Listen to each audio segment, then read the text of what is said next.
नमस्कार जी। कहानियाँ यादों की में आपका स्वागत है। प्रस्तुत है मेरी मॉम्स प्रेसो की बहुत अधिक पसंदीदा कहानी मायके से मिली विदाई।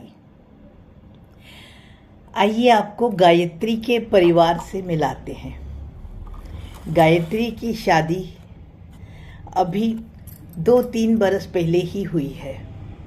उसके पास एक छोटी सी बच्ची है।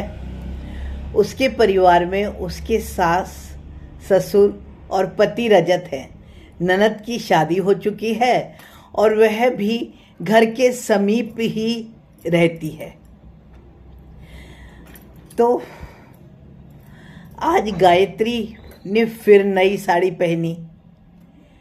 तो सासू माँ के पूछने पर क्या यह नई साड़ी है, तो सासू माँ को जवाब देते हुए गायत्री बोली, नहीं नहीं, यह नई साड़ी नहीं है, ये साड़ियाँ मेरी हैं ही नहीं। अपितु ये सारी साड़ियाँ तो मेरी भाभी की वो साड़ियाँ हैं जो कि वो पहनती ही नहीं है। हमारे मायके में तो मम्मी, भाभी और मैं, हम तीनों एक दूसरे की साड़ियाँ पहन लेते हैं, इसलिए मैं इन्हें अपने साथ ही ले आई हूँ। पर पहले तो तुम्हारे माता पिता तुमको बहुत पैसे विदा में दिया करते थे, अब तुम्हारी भाभी के आने के बाद उन्होंने पैसे देना क्यों बंद कर दिया? सासू माँ ने पूछा।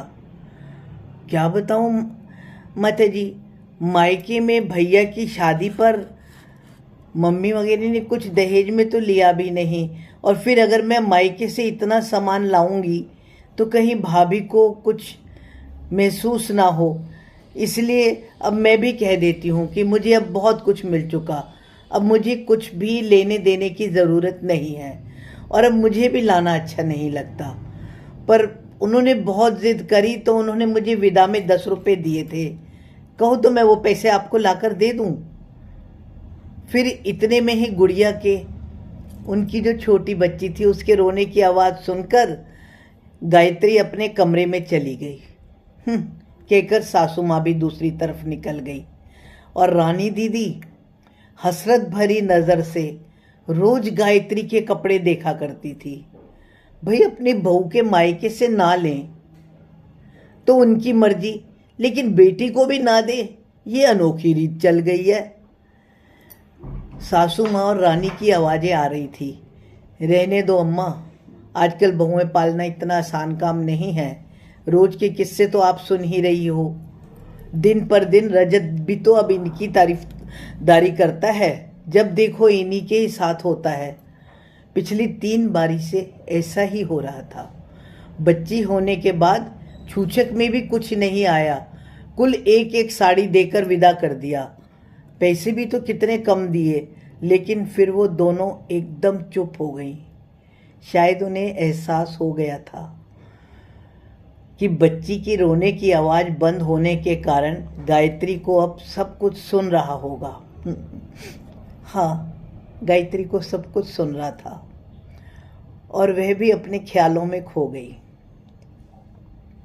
विवाह के समय वह अपने पर्स में अपने जुड़े हुए पैसे भी ससुराल में लेकर चली आई थी, लेकिन आते ही उससे पर्स ले लिया गया और उसमें से पैसे निकालने के बाद सासू माँ ने बतलाया, यह सारे पैसे भी मायके वाले पर्स में रख कर देते हैं ताकि ससुराल की औरतों को पैर छूने पर दिए जा सके। गायत्री बहुत दुखी हुई। उसकी अच्छी साड़ियाँ भी उसकी ननद रानी ने ले ली, और इतना ही नहीं, 2 साड़ियाँ तो बुआओं को भी दिलवा दी गई। बेटियों को भी यह कहकर दिलवा दी गई कि तुम्हारे मायके से आई साड़ियाँ कम पड़ गई हैं। अब जब वह दूसरी बार पग फेरा करने के बाद वापस आई तो रानी ने उसकी नई साड़ियों में से भी एक साड़ी छांट ली। पुरानी साड़ी तो यह कहकर नहीं लौटाई कि एक बार पहनाई हुई साड़ी का क्या लौटाना। उसके बाद जब भी वह मायके जाती थी तो उसके मायके से मिले हुए भी सारे पैसे सासू माँ अपने पास ही रख लेती थी। उनके ख्याल से बहू को पैसों की ज़रूरत ही क्यों है, सारा घर का सामान तो महीने की शुरुआत में आ ही जाता है और अगर फिर किसी खास चीज़ की ज़रूरत भी हो तो बहू अपने मायके से मंगवा सकती है। बेटी होने के समय में भी गायत्री को बहुत कुछ घर से अलग कुछ खाने को मन होता था, लेकिन क्योंकि रजत की तनख्वाह में से अधिकतर पैसे तो उसको उसकी माँ को ही देने होते थे, उनमें से कुछ पैसे जो जेब खर्च के होते थे उसी में से ही जोड़ तोड़ कर वह गायत्री के खाने के लिए कुछ ले आता था। गायत्री के पास तो पैसे रहते ही नहीं थे, इसलिए अब गायत्री भी काफ़ी तनावग्रस्त रहने लगी थी। पिता बनने के कारण खर्चा बढ़ेगा, इसलिए अब रजत ने भी फैसला कर लिया था कि अपनी तनख्वाह वह खुद रखेगा और खर्च के लिए कुछ पैसे अपनी माँ को दिया करेगा। बेटी के होने से पहले जब वह अपने मायके गई तो उसने अपने घर में पहनने के लिए कुछ गाउन खरीद लिए थे और अपनी मम्मी से कपड़ों के तो सिर्फ पैसे ही लिए थे। माँ को भी उसकी शायद समस्या समझ में आ रही होगी, या यूं भी भाई की शादी को भी तो अभी 6 महीने ही हुए थे, तो उनका भी खर्च हुआ था और भाभी के ससुराल वालों से ऐसा कुछ उन्होंने लिया भी नहीं था और अच्छा भी नहीं लगता था। भाभी के पिता तो थे नहीं, उनकी माँ स्वयं ही भाई भाभीयों पर आश्रित थी। जैसे तैसे विवाह निपट गया, वही काफ़ी था। गायत्री के माता पिता ने अपनी तरफ से ही गायत्री को उसके ससुराल वालों के लिए उपहार देकर भेजा था। ससुराल वालों के बढ़ते लालच से गायत्री खुद भी परेशान थी, और क्योंकि अब उसे माँ भी बनना था तो उसकी जिम्मेवारियां भी बढ़ने वाली थी।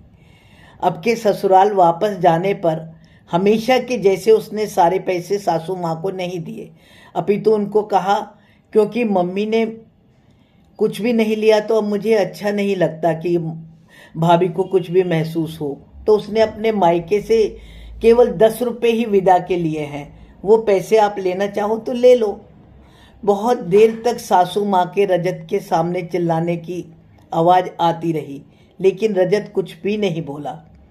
उसके बाद से अब गायत्री ना तो सासू माँ को मायके से लाए हुए कोई कपड़े दिखाती थी, कोई चीज़ दिखाती थी और ना ही देती थी। शुरू में 1-2 बार तो रूसा मनव्वल हुआ, लेकिन अब घर में रानी और सासू माँ दोनों को ही समझ आ चुका था कि रजत अब भी